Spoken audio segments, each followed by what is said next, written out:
Hello and welcome to Bear News. I'm Michaela Lander. And I'm Ashley Franco. Coming up on today's show, hosting the gubernatorial debate is a first for our campus. Bear News is lucky enough to be co-hosting the event, and we have all of the information you need coming up. It's been a tough journey of restoration for Puerto Rico following the devastating hurricane just 6 months ago. A group of students donated their time this spring break to help in the cause. More coming up. We've got all that and more on this episode of Bear News. Don't go anywhere.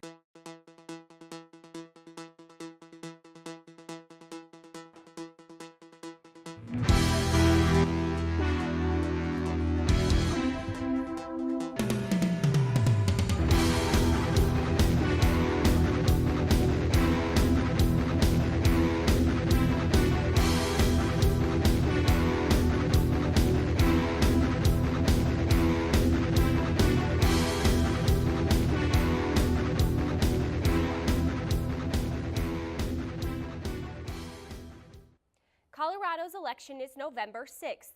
Do you know who you're voting for yet? 3 student-run organizations here at UNC teamed up with the Greeley Tribune to bring some of the candidates to campus for a debate. The 3 organizations, Student Senate, Political Science, and International Affairs Club, as well as a few Bear News reporters. So, who's coming?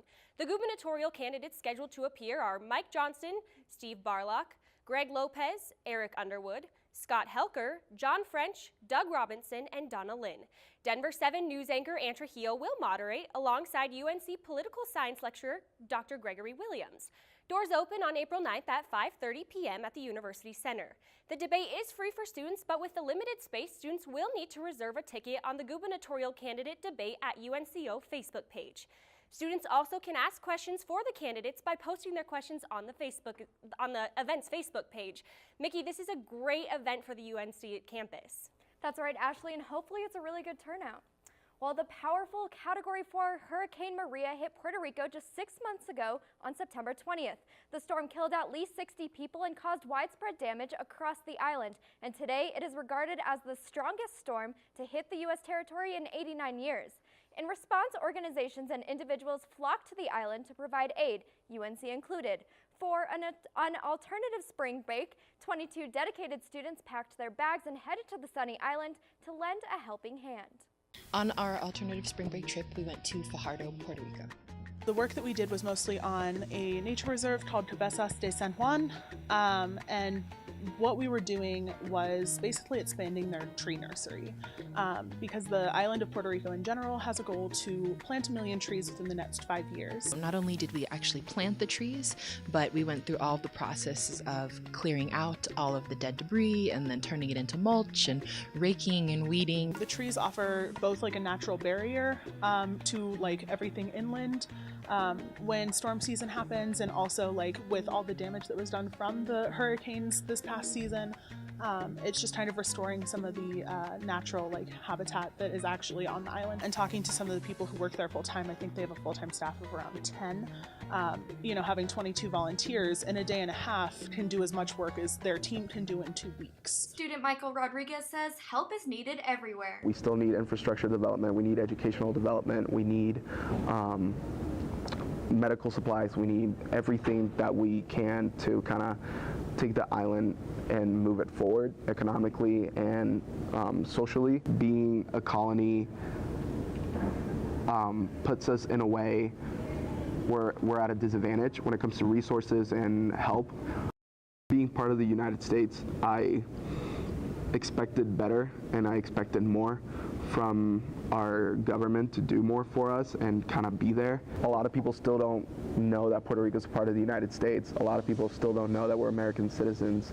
A lot of people don't know what's even going on down there anymore, because once the news outlets leave, that's when the real battle begins, I believe. But even in this state of recovery, there are many ways to help from home. A big part of just helping with natural disasters in general when you're not in that environment is not taking things for granted and just remembering how lucky we are. I mean, when we were in Puerto Rico, there was 2 days when we went without running water and we would have rolling blackouts, and it was just really humbling and impactful to recognize that's the reality for so many people that are still there. I think informed voting is also a great practice that we can use to support from afar.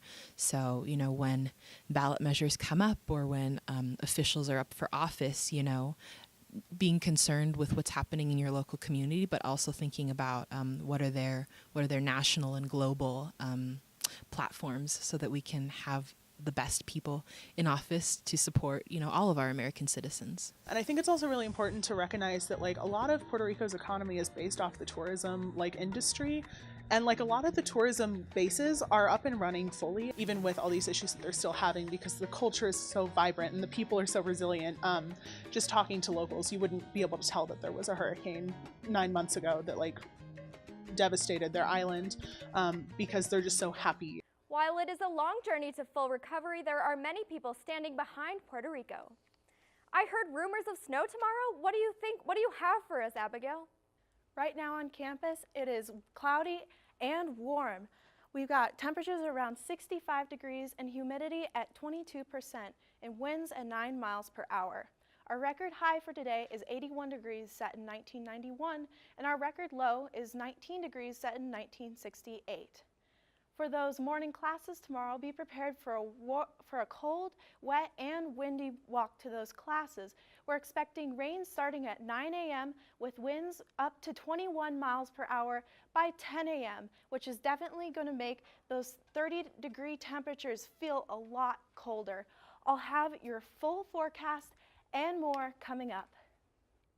You're fired.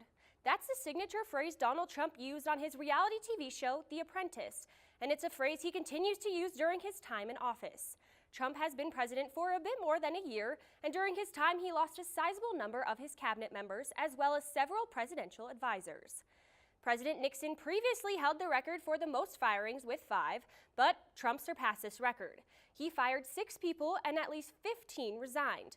Of these people, the most notable departures include Secretary of State Rex Tillerson, Communications Director Anthony Scaramucci, Press Secretary Sean Spicer, FBI Director James Comey, White House Communications Director Hope Hicks, National Security Advisor H.R. McMaster, and most recently, Veterans Affairs Secretary David Shulkin. You might be shocked at the sheer number of departures, but the way President Trump fires people is an even bigger difference. Trump has a habit of letting people go via Twitter. Senator Ron Johnson says that Trump needs to understand the effect that firing top administration officials via Twitter has on recruiting new cabinet members. There is no promise that Trump will change his personal way of firing people, and members of his staff will just have to continue to stay up to date on the president's Twitter account to see if they still have a job. Everybody had plenty of fun at the game night fundraiser the Veterans Service put on Friday night. Bingo, Yahtzee, Munchies, a silent auction, and prizes were all part of the event that helped support a UNC student veteran who has cancer. Bingo and the arcade shooter game were the popular games of the night. In Bingo, people could win prizes like gift cards, coffee mugs, badges, and other trinkets. When people were feeling like something different, they could take a break from Bingo and enjoy coffee and Munchies from the bake sale table. The arcade shooter game in the back was a fun way for people to compete against time and others.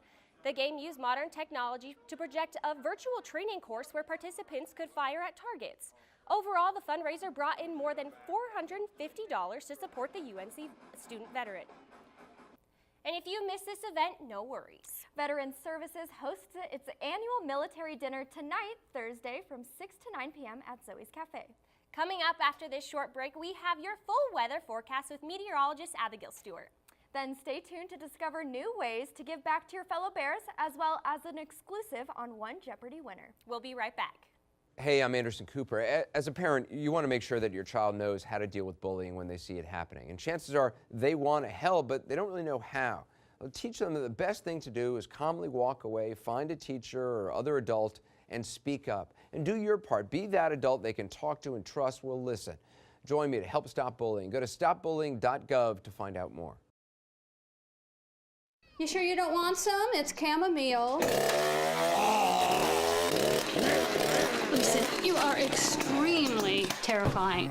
Just the scariest undead subhuman thing on TV, and I really mean that. But I am worried that you could give my kids nightmares if they see you, so I'm gonna have to block you. So that's it. Oh, and tell the zombies they're blocked too. Welcome back. I'm meteorologist Abigail Stewart. We had sunny skies this morning over Greeley, but those clouds started to move in mid-afternoon ahead of a lot of moisture that is going to bring us the chance for rain and even snow this weekend.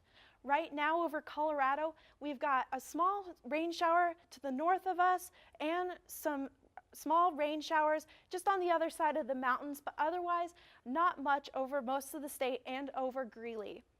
We've got a stationary front over northern Colorado, but tomorrow a cold front starts to move through, which is going to kickstart the chance for storms here in northern Colorado. By 8 a.m. tomorrow, we're going to see temperatures at around 37 degrees with cloudy skies. By noon, we see a chance of snow and temperatures only around 34 degrees with winds picking up to 21 miles per hour. By 5 p.m., the snow stops, but our temperatures cool down to 31 degrees and winds stay at around 13 miles per hour. We're expected to see less than an inch of snow, but winds could be sustained over 30 miles per hour, and we're only going to see a high temperature tomorrow of 37 degrees. For Saturday, the clouds stick around, and we're expecting some evening rain showers and temperatures only around 56 degrees. We warm up to 63 by Sunday, but bring in some gusty winds at around 40 miles per hour. Monday's going to be a lot like today, where we're going to see mostly cloudy skies and warm temperatures around 65 degrees. And Tuesday, we see clear skies with temperatures at around 74 degrees. Now, did you know that Colorado usually sees an average of 3 tornadoes every April? Now, this is a great time of year to start paying attention to those tornado shelters and make a plan in case severe weather decides to come to campus. Back to you. Many college students experience food insecurity and struggles to support themselves while trying to balance work, class, practice, and other life issues. Bear Pantry is a joint effort on campus to help students who experience hunger or struggle to buy food. Reporter Zoe Campbell is live in the studio with more. Thanks, Michaela. The goal behind Bear Pantry is to eliminate this problem by supplying food for students so that they can focus on their education. Since its launch in the fall of 2016, Bear Pantry has helped 829 students. It has also seen a 238% increase in individual visits. Bear Pantry is available to all UNC students. Students can receive up to 5 non-perishable frozen or toiletry items twice a week by simply presenting a student ID. You can make donations in many different ways to help the organization. Bear Pantry welcomes donations of non-perishable food, freezable items, personal hygiene items, and bread. You can drop off items in good condition in the garden level of Michener Library. You can also find a list of needed items on Bear Pantry's homepage. These items include beans, pasta, peanut butter, granola bars, eggs, bread, and so much more. You can make monetary donations either in person at Michener or online. You can also organize a canned food drive or volunteer online as well. In order to get more people involved, Bear Pantry made this year's event into a competition. They placed donation bins in each UNC building. The competition ended last week, but the pantry continues to fight food insecurity on campus and always accepts donations. A new way to connect UNC students with the local community has arrived. UNC Engage is an interactive online portal that connects students with local engagement opportunities. Community partners can set up a profile and add opportunities, which are then listed for students. The portal will be fully available for student use in the fall of 2018, but for now, students can preview and interact with a miniature version to understand how to navigate the site and what the portal offers. The site has agencies who are partnered with UNC and a listing of recent volunteer opportunities. The portal also offers a calendar that shows opportunities by the month and day. Ashley, this is something that students can incorporate into their schedules by next fall. That's awesome, Michaela. I know I'm excited to use this portal myself. The beauty of the world lies in the diversity of its people. The University of Northern Colorado Center for International Education hosted its annual cultural fair Thursday afternoon at the University Center. The event helps UNC students celebrate different cultures around the world and encourages them to experience these cultures by traveling abroad. CIE provided tables for students to promote their clubs and organizations. Not only did the cultural displays include information about the organizations, but they also had games, prizes, food, candy, and much more. Some tables sold treats in order to raise money for their cause, while others passed out pamphlets trying to spread the word of their club. People bought $1 cookies from the Circle of Sisterhood in order to raise money for women's education around the world. The Hawaii Club passed out candy and informed students on how to make the tough transition into college a smooth one. Spread out along 3 tables, the Middle Eastern and North Africa Club was the largest organization at the fair. The MENA Club's goal is to work with UNC students and individuals in the Greeley community to educate people about the Islam and Arabic culture. The list of cultures and clubs goes on. Whether the organization used the cultural fair to raise money for a cause or simply inform students about their club, they all came together to celebrate the diversity of our campus and its people. Along with the fair, UNC hosts many other cultural events for students to attend throughout the rest of the semester. Filipino Night takes place tonight at 7 p.m. at the University Center, followed by a Hawaiian Club Luau Saturday. Students are welcome to celebrate and learn about these different cultures in the world. I'll take current events for $200, Alex. She is a UNC journalism professor who competed on Jeopardy and won. Who is Lynn Clyde Alleman? Correct. What is it like to be on Jeopardy? How does one prepare for such an event? BearNews reporter Renee Ortiz brings us the scoop. Not many people can say they've been on Jeopardy once, but now she can say she's been on Jeopardy twice. I'm BearNews reporter Renee Ortiz, and I'm reporting from Candelaria Hall.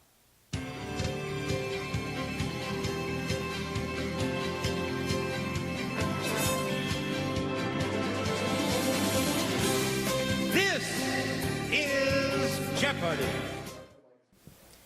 Lynn Clyde Alleman, or docs to her students, finally got to cross a long-time item off her bucket list, appearing on Jeopardy for now the 2nd time in her life.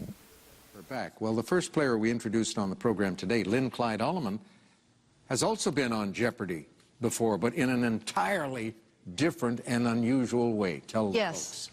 I was on Jeopardy in 1968. My mother was pregnant when she was on the show with Art Fleming. Well, good for you. Nice to have you here. To prepare for Jeopardy, her strategies included doing crossword puzzles and quizzing herself with her family. On her first day on the show, she competed against Natasha Go and Rebecca Zoshak. Docs tore through, firing correct answer after correct answer. Lynn. What is Monopoly? Yes. What is the International Space Station? Yes. Lynn. What is Whole Foods? You are right again. Lynn. What is Downton Abbey? Good. She went through into Final Jeopardy with an impressive amount of $8,800. Docs did guess the correct answer, and because she bet no money and the other two bet too much, she ended up winning the game. And you will add nothing. You'll remain at 80. What did you come up with? Malta. Not a bad guess, but incorrect.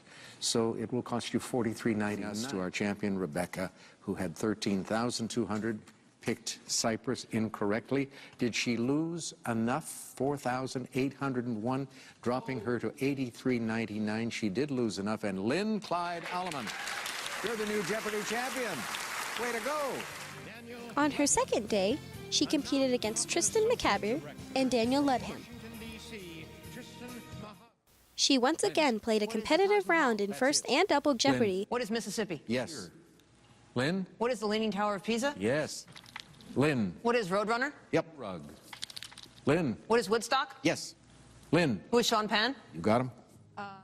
But in Final Jeopardy, lost to Tristan by $1. We'll find out in a moment. He had 7,600, wrote down his response so quickly, and wrote down the correct one. What is Treasure Island? Robert Louis Stevenson, you're right. And what do you do to your score? You double it. He's shaking his head because he came up with Neverland, and that will cost him $7,605. She finished in second place, adding $2,000 to her total of $8,800. You risk $2,201, so you lose by $1. And that means that Tristan Mohabir, you win with $15,200. Reporting from Candelaria Hall, this is Renee Ortiz, BearNews. Not many people can say they competed and won on one of the toughest trivia games in the U.S. And this was one UNC won't forget. Well, that's our show for tonight. Thanks for joining us this evening. Be sure to look out for us as our reporters cover weekly events around campus. Until then, stay up to date on our Twitter and Instagram at BearNews UNCO. Be sure to follow us, and we'll see you next week.